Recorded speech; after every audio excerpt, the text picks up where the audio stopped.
Tapos sabi ni ano, sabi ni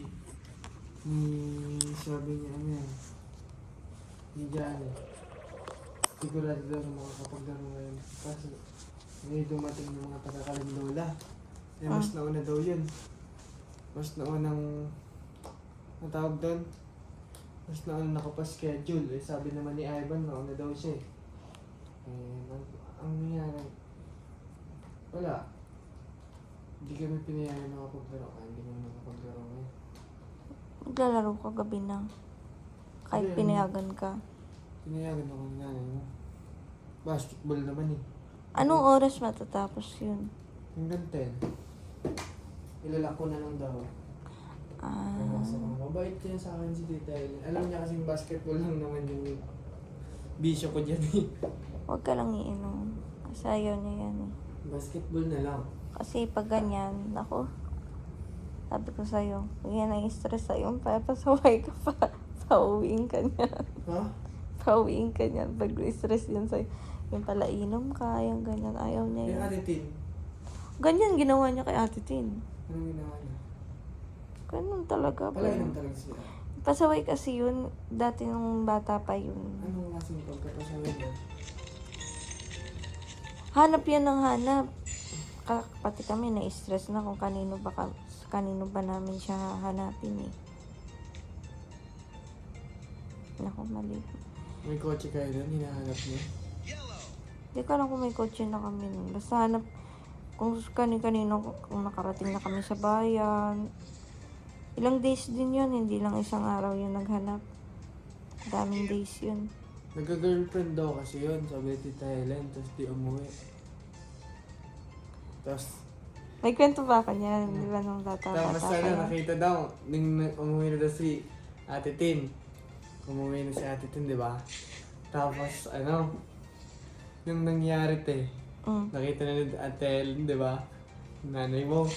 Sabi ko kay Ate Tin. ganun yung reaction daw ni nanay mo. Eh, paano ako? Ilang araw na hinahanap yun ko sa... Sino nagkwento sa'yo niyan? Si nanay mo. Ay, hindi ko na siya alam yan. Pinagulutan niya daw. Kasi kung ano daw mangyari doon kay Ate Tin. Hindi lang kasi isang araw yun. Daming araw yung gabing yun. Hanap talaga kami ng hanap sa kanya. Hindi siya umuwi Tapos ang pakilala niya sa akin dito saan? Sa Jack. Ako daw susunod sa kanya. Ulul. Hindi, tsaka dati natatawa ka niyan. 18 years old ata siya na. Di ba may mga uso yan, mga pram-pram? Oh. Tapos. Binilihan niya ni mother. Alam mo yung tsinelas na binili ko sa TikTok? Oh. May tsinelas yan, ganito kataas, ganyan. Oh, tapos. Kasi ang akala nila, babae.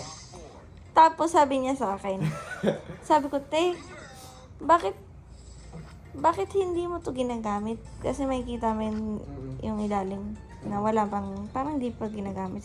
Tapos, meron siyang kaibigan sa Kalindola, Sabrina, Melody ata pangalan. Sabi niya, hiramin to ni Melody, dadalhin ko doon. Sabi ko, bakit mo ipapahiram yan? Di mo pa nga nagagamit. Tapos yun, yun kasi babae yun. Tapos sila niya. Tapos nung makalaki, gets ko na. Okay? Kaya pala ang dami niya. May diary kami, sinama crush namin. Lagi ko to si Britney Spears. Kasi yung mga sinusulat niya doon, si Christina Aguilera. Oh. Tapos sinulat niya din doon si Sherban. Si Sherban niya ngayon. Yun na talaga yung crush niya talaga. Hindi na nagbago. Sino yung kasama niya ngayon? Yun na talaga yun. Parang sila talaga yun. Siguro sila talaga. Kasi, yun na yun. Basta yun na yun. Kilala ko na si Sherban nung bata pa. Kahit bata pa ako. Crush niya na talaga yun.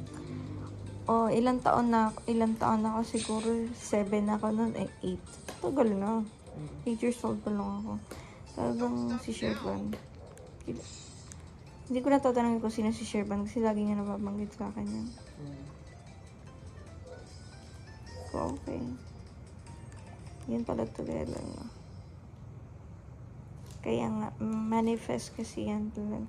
Si Ate Tin kasi stick to ano lang naman. Stick ano din siya. Stick to. Yung ano yung gusto niya. Kung talagang mamahalin siya, stick to ano lang yan. Loyal din yan. Pero pag ano, loko-loko din. Pag lokohin mo din, syempre rin.